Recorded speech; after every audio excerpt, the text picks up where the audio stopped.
Hello hi friends, இன்னைக்கு நம்ம எதை பற்றி பேச போகிறோம்? டியூட் படத்தோட ரிவ்யூ பார்க்க போகிறோம். ஃப்ரண்ட்ல வச்ச லெக்க பேக்ல வைக்கிறது நம்ம ஹிஸ்ட்ரியில் இல்லை. எதுவாக இருந்தாலும் நான் ஃபேஸ் பண்ணிக்கிறேன்.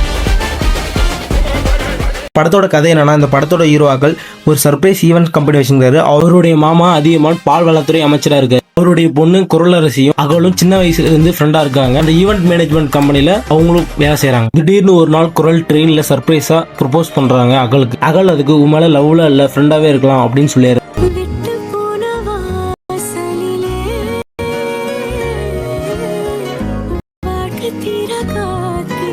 குரல் வேற ஊருக்கு படிக்க போயிடுறாங்க. அவளும் டிராவிடும் பைக்ல போகும்போது ஒரு விபத்து ஏற்படுது. அந்த விபத்து ஏற்படும் போது கீழே விழும்போது குரலோட முகம் ஞாபகம் வருது. அகல் டிராவிட் கிட்ட சொல்றான், நான் குரலை லவ் பண்றேன் அப்படின்னு சொல்லிட்டு. குரலோட அப்பா ரெண்டு பேருக்கு கல்யாணம் ஃபிக்ஸ் பண்றாரு.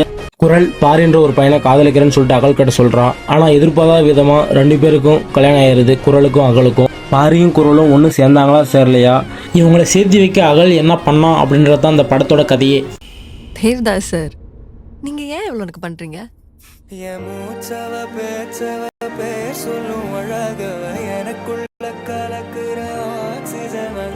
இந்த படத்துல வர பொலிட்டிக்கல் இஷ்யூ எல்லாமே நல்லா இருக்கு. ஸ்டோரி வைஸாவே இது ஒரு நல்ல படம் தான். ஒரு ஃபீல் குட் கமர்ஷியல் படத்துல இந்த மாதிரி ஒரு ஆணவ படுகொலை பத்தி பேசுனதெல்லாம் வேற லெவல்.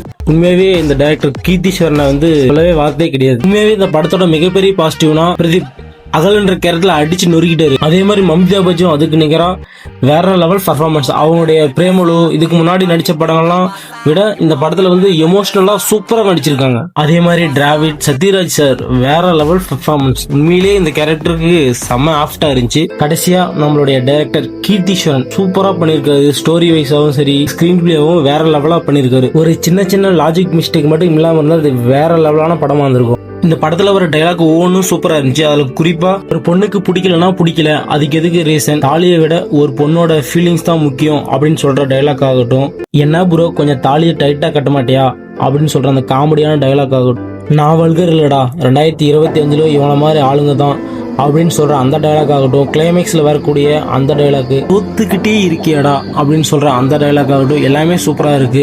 அப்புறம் அந்த பாட்டோட பிளேஸ்மெண்ட் எல்லாமே சூப்பரா இருந்துச்சு. இன்ட்ரோல வரக்கூடிய உன்னத்தான அப்படின்ற இடமாகட்டும், அப்புறம் அந்த கண்ணுக்குள்ள பாட்டுல விட்டு போன வாசலிலே அப்படின்ற இடம்லாம் வேற லெவலா இருந்துச்சு. உண்மையிலே விட்டு போன வாசலிலே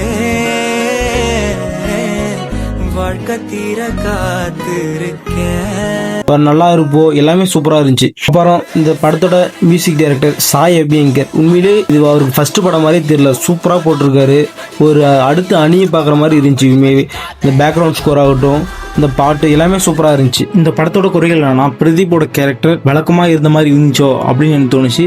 அதே மாதிரி பாரின்ற கேரக்டர் இன்னும் நல்லா எழுதிக்கலாமோ. அகல் குரலுக்காக எந்த எக்ஸ்ட்ரீம்னாச்சும் போறாரு, ஆனா பாரி எதுவுமே பண்ணாத லவ் பண்றாரு, குழந்தை பத்துக்கிறாரு, அதை தவிர வேற எதுவுமே பண்ணல.